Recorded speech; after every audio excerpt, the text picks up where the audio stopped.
you know you're onto something special when this is the driveway of the house. Today I've come to Yorkshire to meet a family who have possibly the most interesting car collection that I've ever filmed on this channel. Now, I've been told there's 3 to 4 sheds worth of vehicles here, not just pre-war and huge glamorous vehicles, although there's a fair few.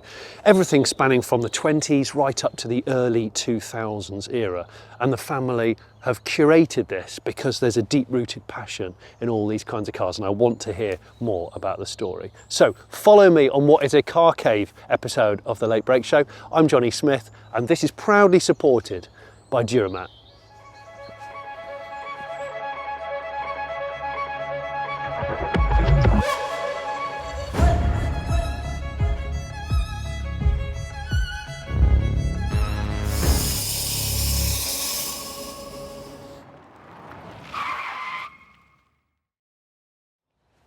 This is the line of Bentleys. Right. Yeah, I presume they don't live out here normally. No. You've got them I got out them out especially for you. I'm really chuffed because it's a gorgeous day, and this Bentley is one of the prettiest ever made, right? Yeah, I think this is a 1955 R-Type Continental Bentley. Yeah. And it is a car that I always dreamed to own because, like you, I think it's the most beautiful post-war Bentley. It's that tapering line. Yeah. It's just it's the back flowing is stunning. back.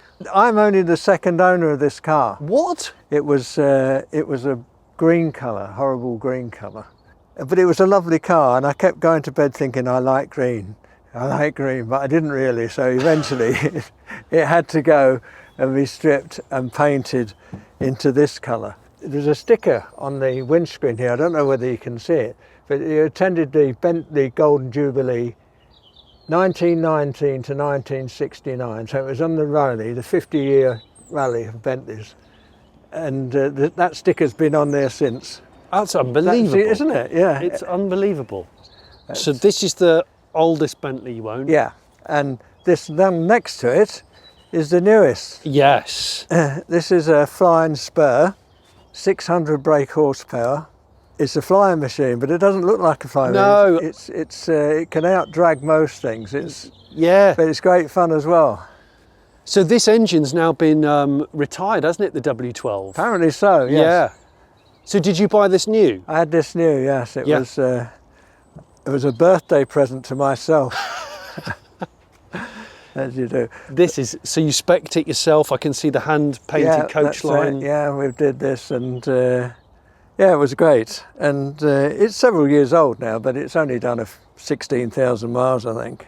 So do you use this frequently? I have 60 odd cars, so they don't go out. I'm out every weekend in some of them, but when this one was last out, it was probably before Christmas, I would think. Right. And now we're going into the era. Now is this an Arnage T? This is an Arnage. It's not a T. It's the Arnage. The T is a shorter wheelbase. I call this the flying brick. It goes like hell. Yes. And it's got a beautiful interior. It handles well. It's got I think the colour's fabulous. It looks incredible. This is the first brand new Bentley I ever drove. Really? Was this series of Arnage? Yeah, when I was working on Car Magazine, and I remember we had one on test, and I was blown away by how quick it was. It's fantastic, isn't it? I wasn't expecting it to be quite as quick as it was. They're fairly straightforward to maintain because there's very few electronics. Yeah. And post this model, they become too you can't maintain them yourself really. That's right. But there's nothing on here that. This is the last of the Bentleys before the Volkswagen Group bought the company, right? That's right. So You've got it, yeah. So we've got 4-door. That's 4-door, and then we've got the Continental R. Yeah.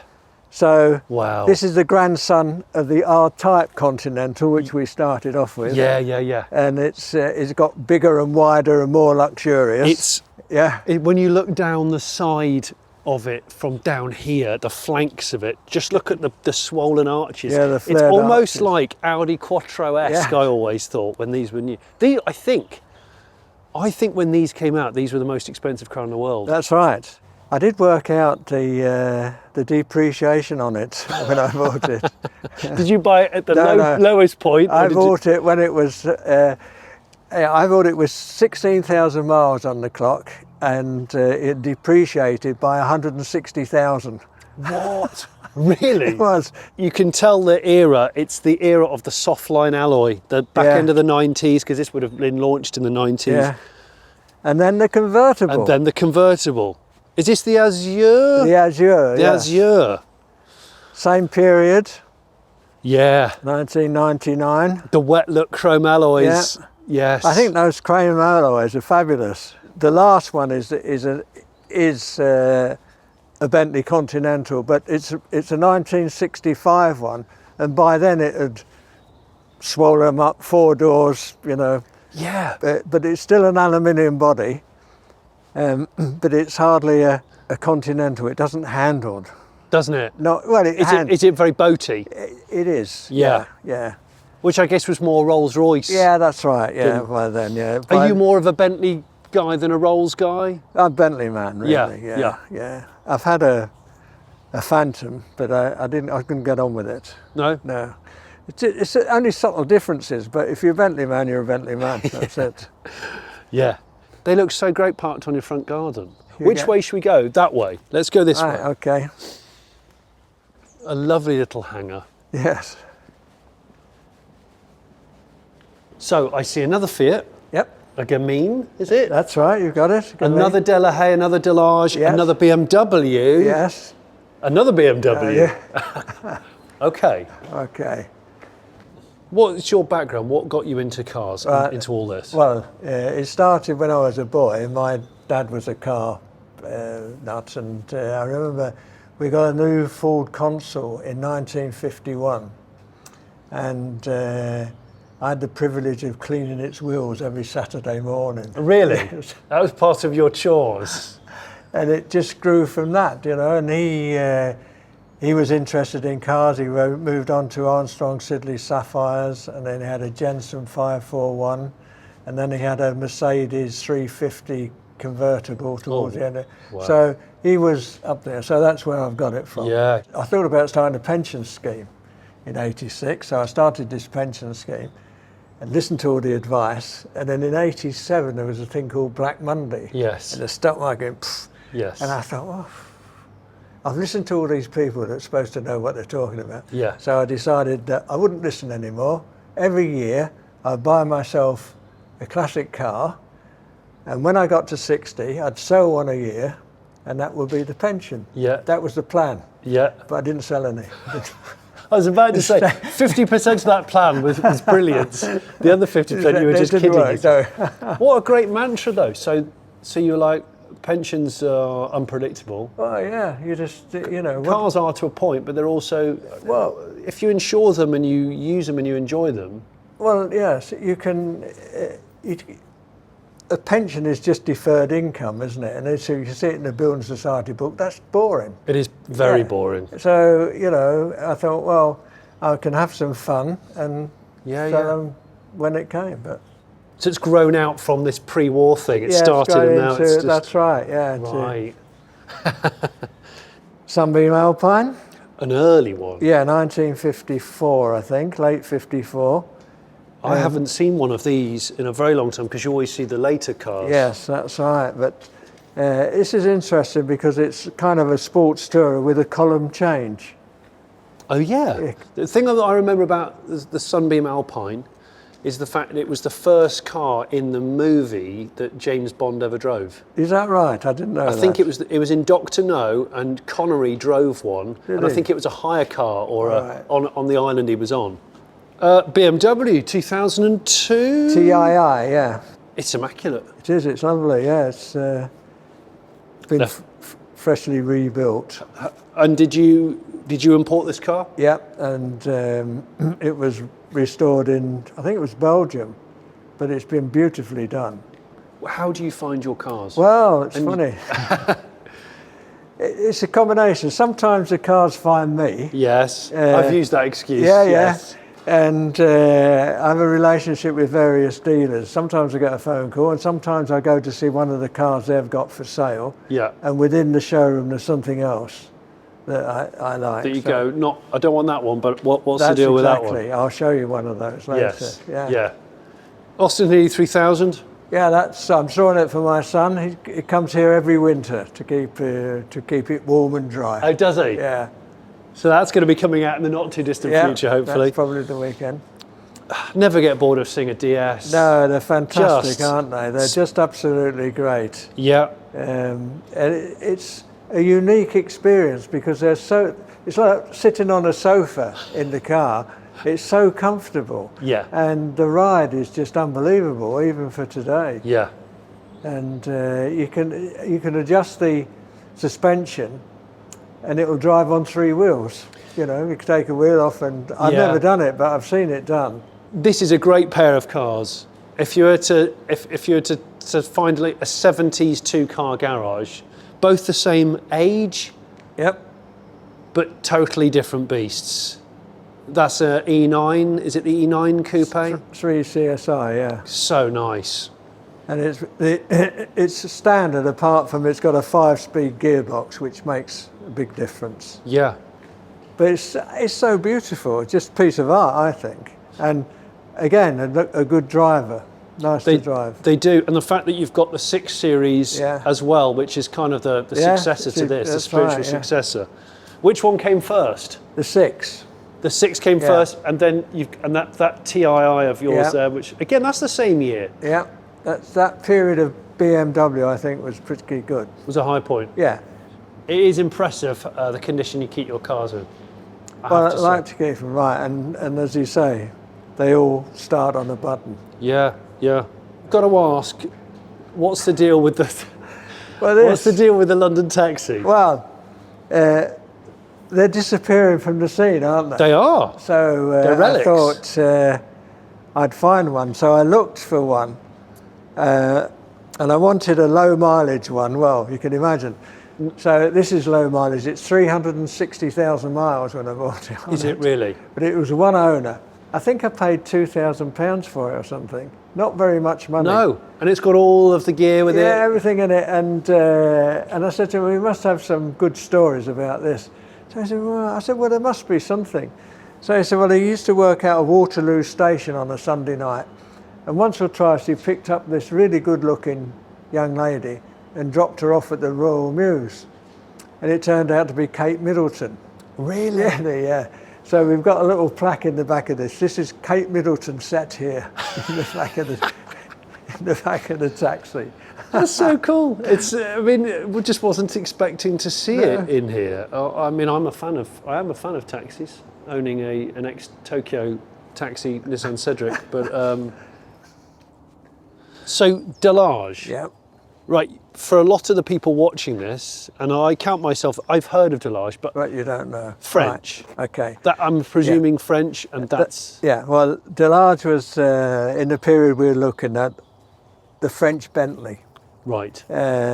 They were luxurious, glamorous, very expensive in France, but cheap here in the UK because of the exchange rate was so advantageous. Right. That's why a lot of English people retired in the 30s to the French Riviera, because they could maintain a much better standard of life for less money. Right. So that's right. The Delage in the UK, they had a showroom in Albemarle Street, just off Piccadilly, and this is where this Delage came from. And this is the first one that I bought.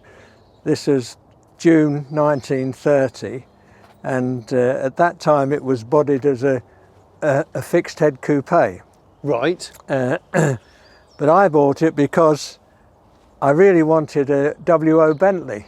Yes. And I went to see a dealer called Stanley Mann, and I discovered that I only had half the money that would buy a 3-litre Bentley. Right, yeah. But lurking in the back of his workshop was this Delage, and it wasn't running properly, and it didn't. And to cut a long story short, I did a deal, and I bought this Delage, not knowing anything like you about Delages at that time.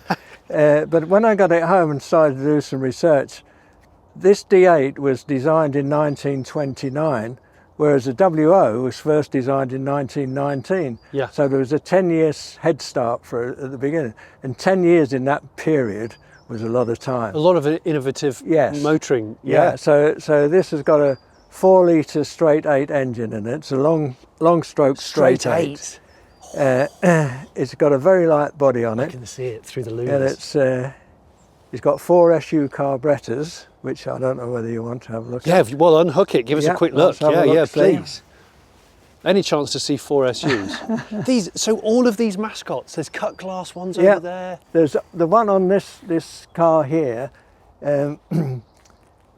They're fetching now £12,000 just for the mascot. Just for the mascot, yeah. I know, it's ridiculous. Well, I mean, if you come around and look at that engine, it's a work of art, isn't it?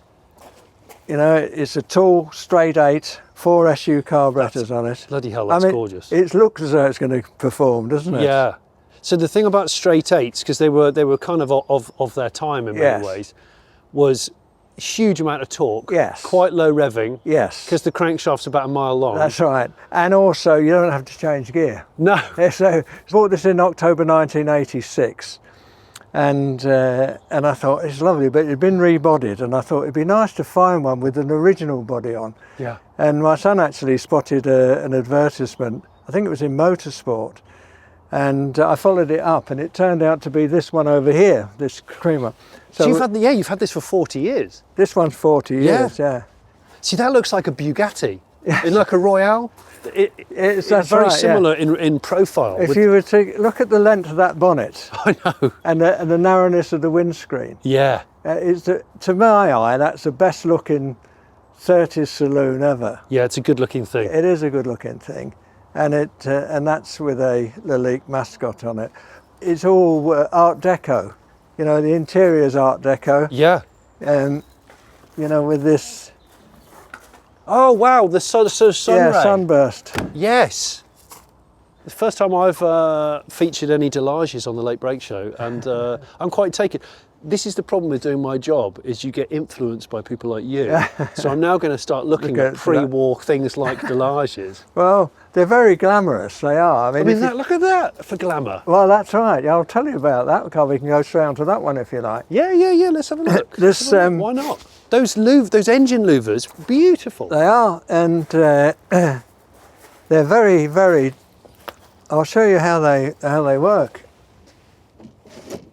Oh my gosh! So they're in line now. They're all and then that's halfway down, and that's full open. That's absolutely gorgeous. That's probably the nicest looking engine vent I've ever seen. Exactly. Well, this is an interesting car. There was a French film star called Marc Blantel, and she was a very glamorous lady, and she got Delage to make a white Delage with white wool tyres, with a white roof and polar bear rugs.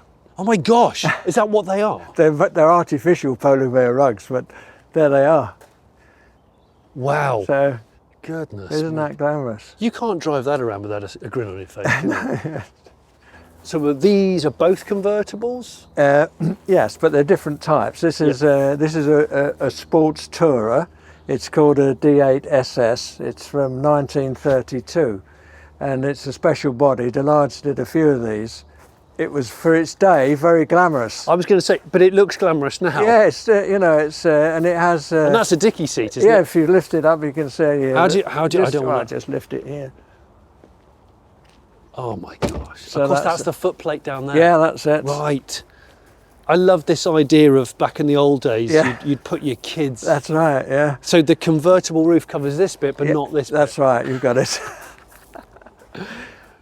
Now, Richard's garage game is strong, but Richard's garage floor game, I think, is a bit weak. And that's where the sponsor of this video could really help him out, because Duramat specialises in making interlocking floor tiles perfect for sheds, home gyms, and of course, car cave garages like this. If you've seen my own garage at Ignition, I've put my own lattice floor together. It's beautiful. It's different colours, and I've even had the Late Break Show personalised logo printed onto them, which you can get anything done. You can have a combination of recycled fibre hard floor tiles. You can have softer, thicker tiles that are suitable more for gyms, or you can have an interlocking vent lock, they call it. So any dirt, any moisture goes straight through, and it keeps the place looking really tidy. But what's great about it is it just lifts and transforms your car space. If you would like to go and have a look at the Duromat website, I'll stick it in the description and on screen now. And thanks to Duromat, there is a discount code available for all of you Late Break Show viewers. It's LATE10. Go and fill your basket or garage or boots. Yeah. Let me tell you about this Mini. This is a Mini Goodwood. And in 2012, they made 1,000 Rolls-Royce Minis, and they spec'd it because of the BMW connection, of course. Right. Yes, yeah. So BMW owning Mini and Rolls-Royce. So it's got Rolls-Royce black diamond paint. Oh, I can see that. Yeah. And the interior is just stunning. Wow. Did you buy this new? No, it's got 70,000 miles on it. Has it? Yeah. Inspired by Goodwood. Inspired by Goodwood. Yeah. Talking of being owned by BMW. Yeah, well, here we go. One of several BMWs that you've got.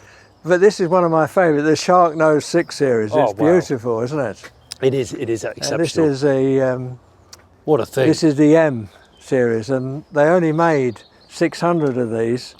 Yeah. And it was a problem because we broke a rear coil spring, and you just couldn't get one. Really? So we went everywhere. So in the end, we had to take the other one off, send it to a spring manufacturer, and he made a pair. We put the pair back on. Oh, really? Yeah. So this car, I mean, and it's a UK car, right-hand drive, manual. It's lovely. It's a real driver's car. Yes. These, I bet it still feels quick. Oh, it does. Yeah. Well, it does to an old man like me. What I like about your collection is, correct me if I'm wrong, you don't have any supercars. No. You don't, do you? No. Why is that? They just don't appeal to you, or you've been there and done it in the past? I think the last supercar I had was the new generation of the Bentley Continental, when it came out in 2004, I think. Yeah, the GT, yeah. And I got put off completely because I picked it up from the showroom, and within 45 minutes I'd got a speeding conviction from the police. Seriously? Yeah. You know, when you get a new car, you're looking at all the instruments rather than looking in your mirror enough. And yeah. So there was Mr. You got Plod. busted? Yeah. Yeah. So we've gone from the Beamer, Right. a German car, to a Kaiser, which sounds like a German car, But it isn't. but it's American. Exactly. And quite a lesser known American car. They are. They finished production, I think, in 1955 or 56. This is a 55 Kaiser Manhattan, a saloon car. Goodness And me. Look at the styling of this. Imported it from an elderly gentleman who had a real taste for Yorkshire tea. So I was sending him crates of Yorkshire tea while we were negotiating Seriously? the price. Yeah, absolutely, yeah. This is a straight six supercharged side valve. Is it? Yes. Straight six supercharged side valve. Yeah. No, look at Yeah, that. so that's it. That's what the Kaiser's doing. I here. like the Kaiser. And we're going to go straight from the Kaiser. Again, it's just into another... You've got a pair of cars over here, which couldn't be more chalk and cheese if they bloody tried.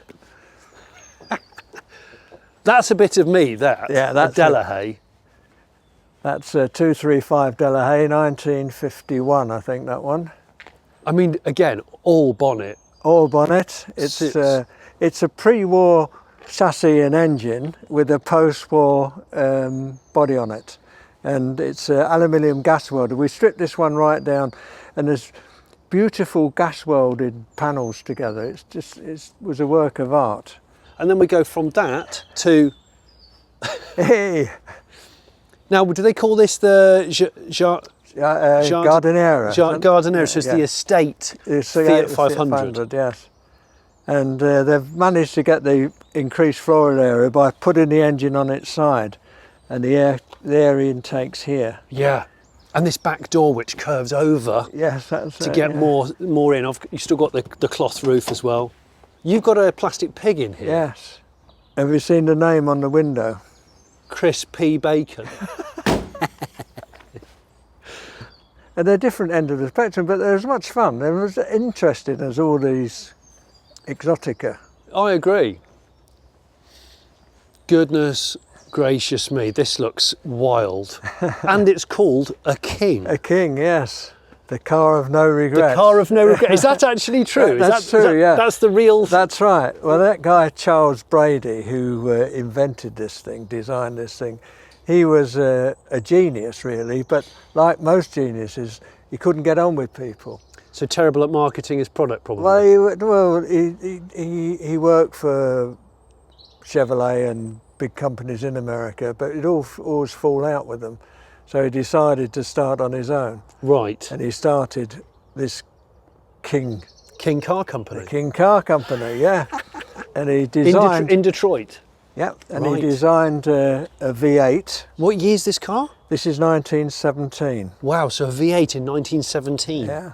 It was originally bodied as a Tourer, and it finished up in Denmark and was walled up in the Second World War with some exotica. And after the war, they were excavated and the family took them back on, but they weren't interested in this King, and it was left to deteriorate. And eventually somebody bought it and restored it, and then it came to the UK and was rebodied into this configuration, and it's got its ticket from the VSCC for Edwardian racing. Yeah. And was this you? Have no, you done the racing? No, I didn't. I bought it from a guy in Derby that raced it. And when I went down to pick it up, he said, "Where's your trailer?" And I said, "Well, I'm going to drive it back." He said, "What?" I said, "I'm going to drive it back." I said, "Why, what's the matter?" I said, "Have you got anything, was there anything you can tell me?" So he said, "I'll tell you what, if you see any brake lights, it'll be too late." Wow. That's what he said. So that's a true... True. It's a true baptism of fire. Well, you it go and was- buy a car like this and you drive it home. Well, And how many miles are you from Derby? oh, it'd be about 100 maybe. Yeah. That's a long way in a car that's over 100. Yes. The two cars just here,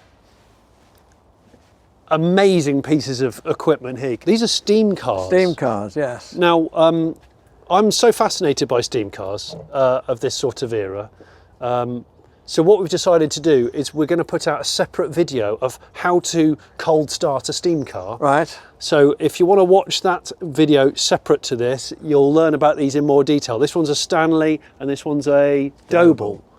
And I remember you telling me that that is like the king of steam cars. That's the Not one. an actual king, No, no. but a... That is the one, yeah. That's the one. So more on those soon.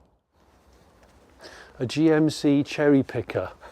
I won't ask. No, don't. So hanger number three? Three? I think Yeah, I it's guess three. so. Let's talk about this because this is one of my dream cars. Right. I've got to know, Richard, is it appalling to own? No, it's perfect. Is it? Yeah, Is it's it? really good. Are you sure? I can recommend it, yeah. Because I've got such a hankering for one. This and the DS, it's in the other barn, Yeah. isn't it? But Well, just you've got to be careful. You've got to look a long time because they can come with a lot of problems. But again, I sourced this from Italy. It's a one-owner car. is it? Yeah.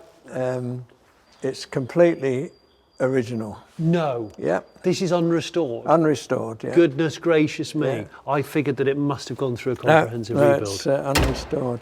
Did you import it then yourself? I saw it at Essen, at the motor show at Essen. Yeah. And it was in the car park outside, and they have a sort of area where you could rent a pitch to sell your car. Yeah. So this was there, and I bought it off the owner. Oh my God. I know it's Hurry up and get bored of it. 1971. Yeah. It is quite But, you know, something, It this. is. That's lovely. That I don't think there'll be a better one, to be honest. I mean, I'm stunned that it's original. Yeah, Stunned. it is. Stunned. Now then, Now, I rather like these. I think they're great. I like the fact that you've got this combination of American stuff, out there French stuff. Yeah. I Well, like it. post-war American cars, just immediately post-war, were fantastic. They were still using World War II quality steel. Yes. They were extremely good value for money. This new was a $2,000 car in America, and at the time the exchange rate was $4 to the pound. Blimmin' heck. So this was like 500 quid Oh my to buy new in 1949. And it's got a power hood, it's automatic transmission, Yeah. and a push button radio. Just Remarkable. And it's a straight 8 side valve, and it's a boulevard cruiser. I bet it's the quietest Yeah, just straight 8. goes along. Is this the same car as Rain Man, the Tom Cruise, Dustin Hoffman film? I think it's the same. it could be. I think it is. Yeah, it's just great. I'm sure it is. But there's more. We've already covered the Bentleys. We've done this one, yeah. We must look in that corner because there's 2 little cars. Oh yeah, that's these 2 small ones here. That's a 59 Mini, November 1959. Wow, so like first year of production. Really early. I think it's something, and it's a basic model, which means that the passenger seat's no adjustment on it, and the passenger doesn't get a sun visor. Lovely. It's, but what a fantastic concept in '59. I know. It's just amazing, the interior space. When you see them on the road now, they look tiny, don't they? Oh, they look like bubble cars would Yeah. have done, because in a way the Mini killed the bubble car. It did, I yes. It guess, was because more of a... it carried more people. It was Yeah. quicker. Could go on a motorway and not feel like you were going to die. Well, from one tiny little thing to another tiny little thing, got a real soft spot for these. Well, I think, aren't they fascinating? Oh my gosh, the original Italian people carrier. Yeah, exactly. Really. Yeah, So, exactly. rear engined, 600cc, CC. but fitted. It could fit 3 in the front with the 3 in bench the front, potentially, with the maybe charb with the gear stick between their legs, and suicide front door. Yep. Two seats, 3 3 seats. That's amazing, isn't it? And look at it. And if- I think these are so much rarer than Fiat 500s, aren't they? I think so, So yeah. true. The packaging is just fantastic. The business of the driver had the steering column between his knees. Next to it, again, completely different. Completely different. Is it a real XKSS? This is a Lynx XKSS. It's the Lynx made. I think there were 6 tool room copies of the XKSS, and they used the residual kit from the Jaguar's competition department. Yeah. So this has got the proper 3.4 engine, inclined slightly to the side to lower the height.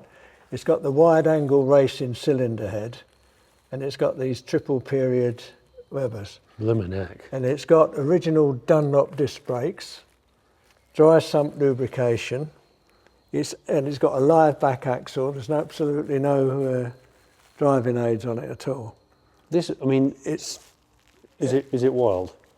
It is, yeah. Because Lynx, you might have heard of the name Lynx before. I actually did a barn find on a Lynx Aventa, which is the the XJS XJS with convertible, the- coach built. That's and right. it's one of the best barn finds I've ever done, I think. Absolutely adore those cars.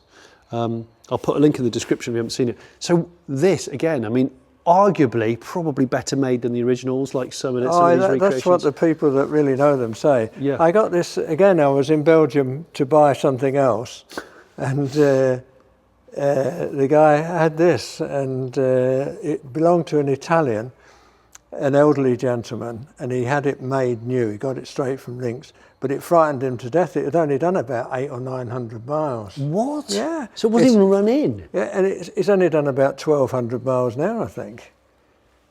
This one found me. This is the car that found me, actually. I got a call from a gentleman a lady in the Isle of Man, and she said her husband was thinking of selling his cars, and he'd heard about my collection, and would I be interested?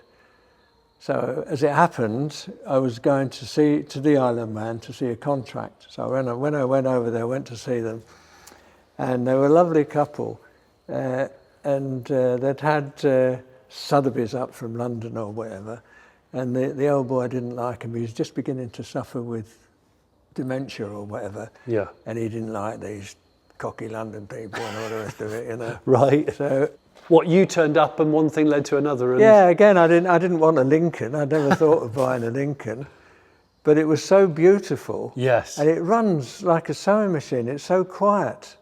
Is this a straight 8 again? It's a V8. A V8? Yeah. You've got some interesting engine Yeah, orientations, haven't you?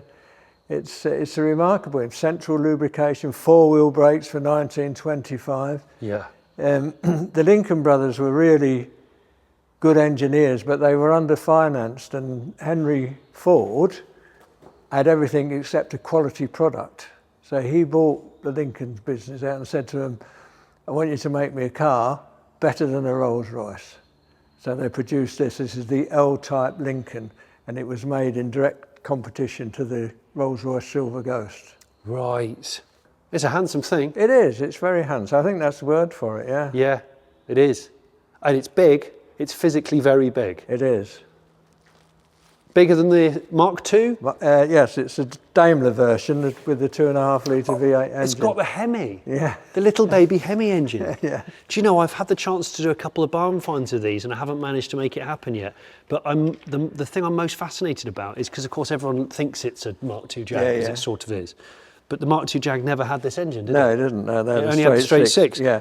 The little 2.5 litre That's right, Hemi engine is yeah. sweet. If Yeah, I'm ever yeah. going to build a hot rod, Yeah, that's the one. I will use that engine in a British hot rod. It's great talking to you. You're really into it. That's great, that. I think these get overlooked cruelly. I think they do. Yeah, they're undervalued. But the coach work is beautiful. Just try opening and gently shutting the driver's door. Just try it. Just let it go from there.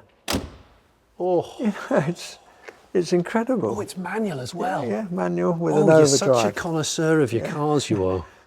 It's a really nice drive. Really nice drive. Another shed. Another shed. Another load of dreams. So, look, I love this. Yeah, I do love a bubble car. I've always had a fascination for bubble cars, and I've had a Heinkel, not a BMW. Right.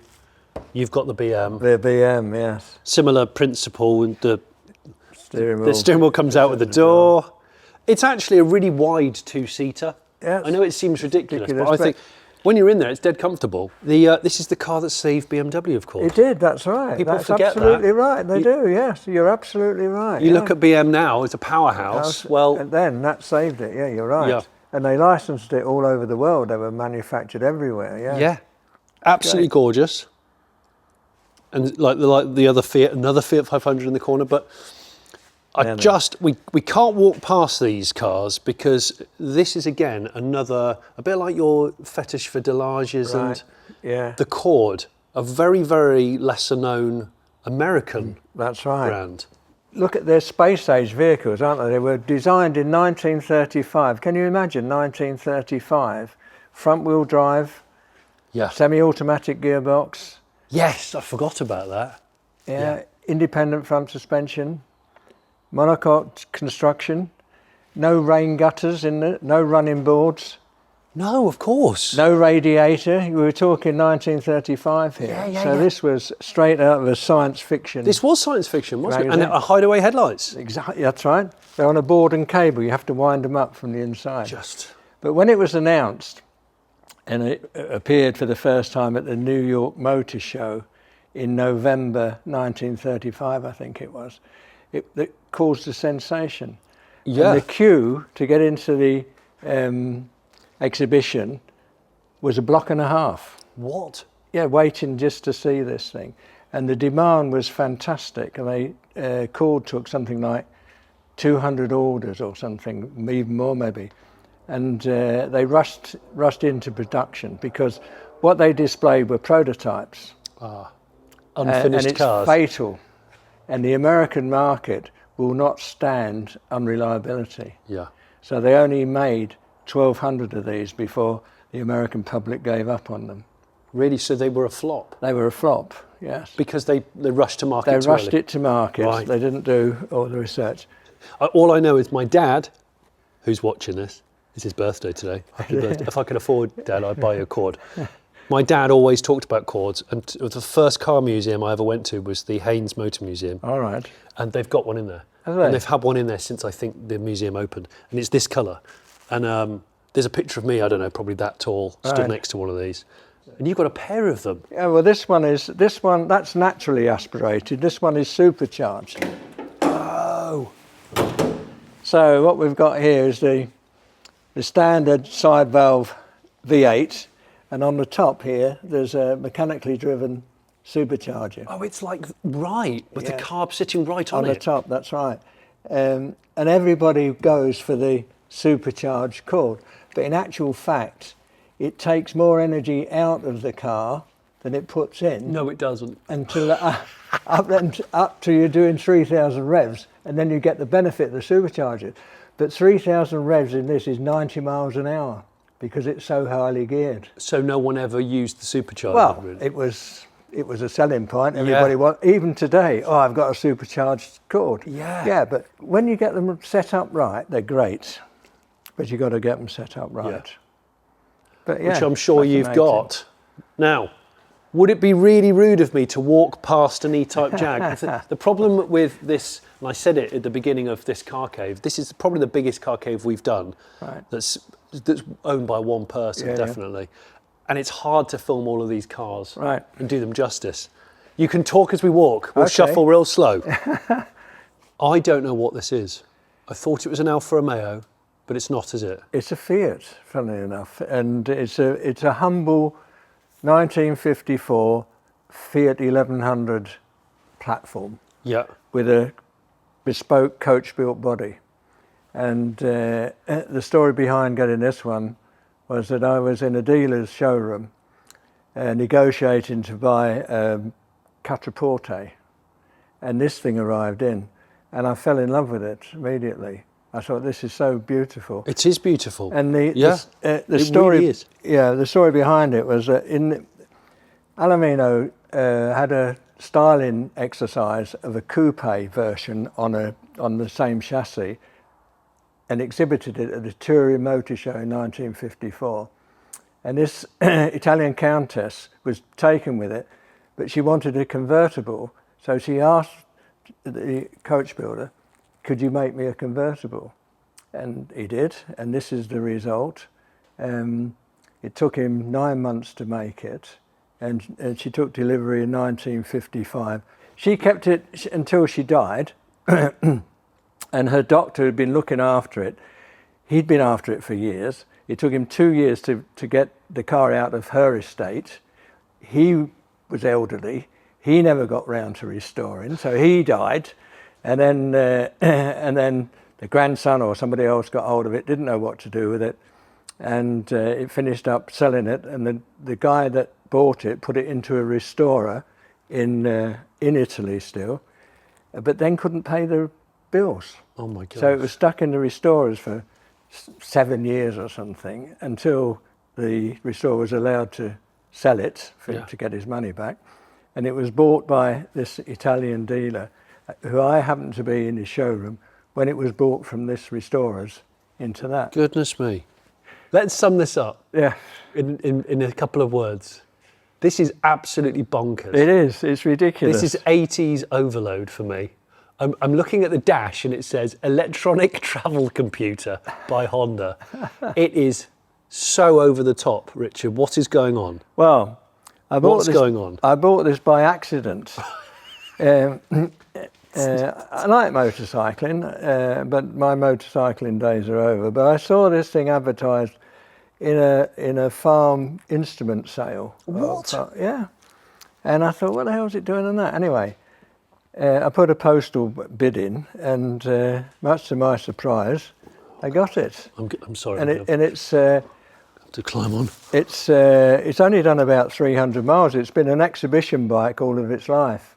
It's done 226 miles from you, and it's a 1985 show bike. And it's got all this engraving and It's got- delicate paintwork, and there's about 1,000 lights on it, and It's got a CB transmitter down here. It's got a Honda Compass here. It's got auto self-leveling suspension. What the hell? On a motorbike. I know it's a flat six because that was what the Goldwing had, and I love those engines.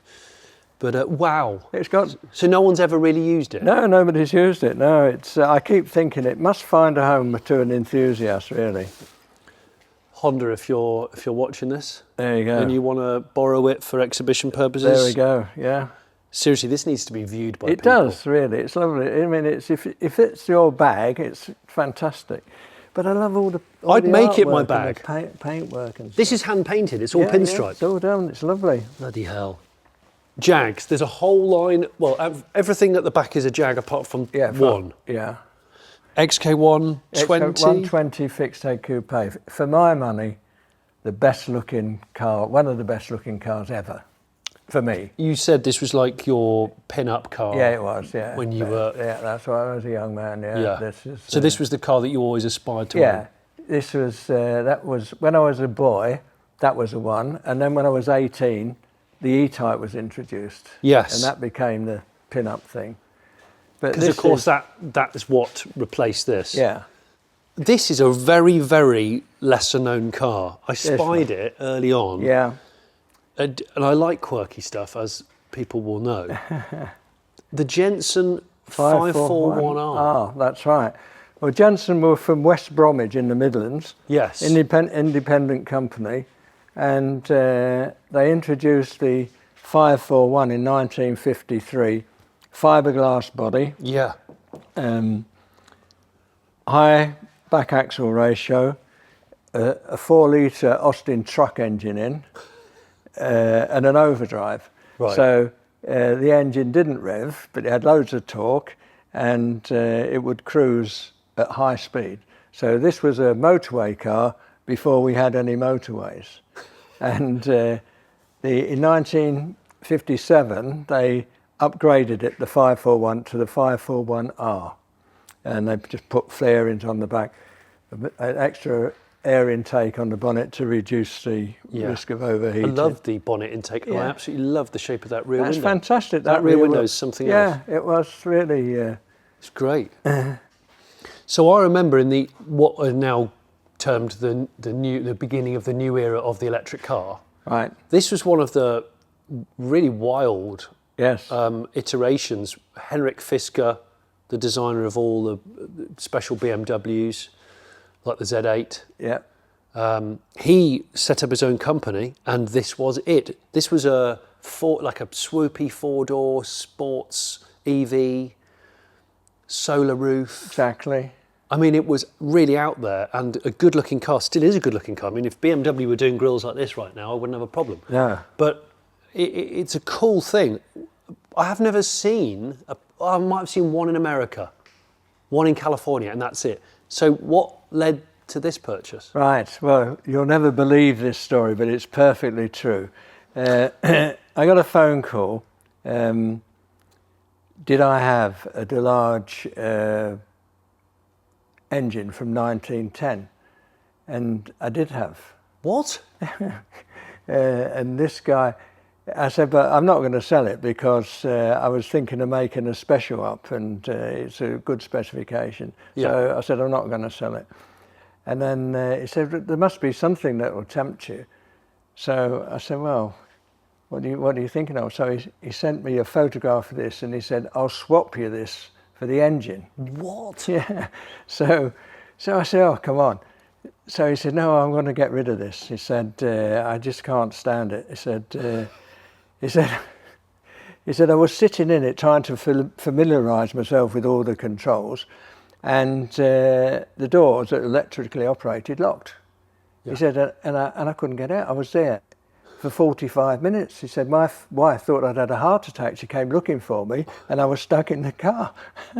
And so he just lost. So his wife insisted that he got shot at the car, and I had an engine, so we did a straight swap. It's great, and great to have it next to a Corvette C1, which is such an attractive car. The dashboard is still it's something else, one of the yeah. best Yeah, I dashboards of all think so, time, I'm yeah. going to say. That's a design icon, isn't it? That dashboard, yeah. And one of those with the roof down with that amazing two-tone Yeah. there. Again, Dad, I know it's one of your dream cars. I can't afford it today for your 79th birthday, maybe in a few years, all right?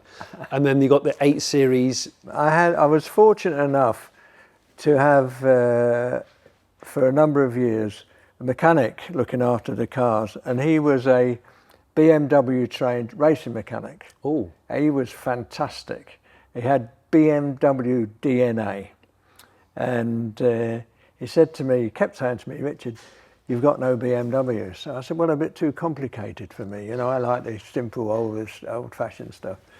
So he said, no, you must get this. And so he got me started on the BMWs. So all of these BMWs are his fault? Yes, exactly. Right, okay. Nothing to do with me. You've got a few good ones. Yeah, You've got a fair few good ones. Yeah, he was just great. Unfortunately, he's no longer with us. But so this is my favoured version, the V8, not the 12. Not the 12. Controversial. Right. Yeah. But I think the 840 is a better car than the 850. But this is low mileage. I think it's done 24,000 miles. Or something. It looks like it's new. brand new, doesn't it? Yeah. It genuinely looks like new. This is great. What a lovely... It's a funny sort of collection, but it reflects my interest. I'm an enthusiast. You're a massive enthusiast, and I've really enjoyed. It's the stories, hearing them from you, that makes it so important to me. I know it's an 840, and I know that's a Fisker Karma, but when you hear that mad story, it's unbelievable. It is unbelievable. It's just bonkers. Yeah. But so thanks very much for letting us, the viewers, and I've myself. enjoyed you coming. It's been good. Maybe if you're watching this and you've got a car collection that you think could be of interest, get in touch with us. There's an email address. Show us your vehicles and where they live and any backstories, and we could be in touch with you. And if you haven't already subscribed, I'd love you to subscribe, because we have a whole playlist of car caves with, sheds full of nice cars like this. Thanks for watching.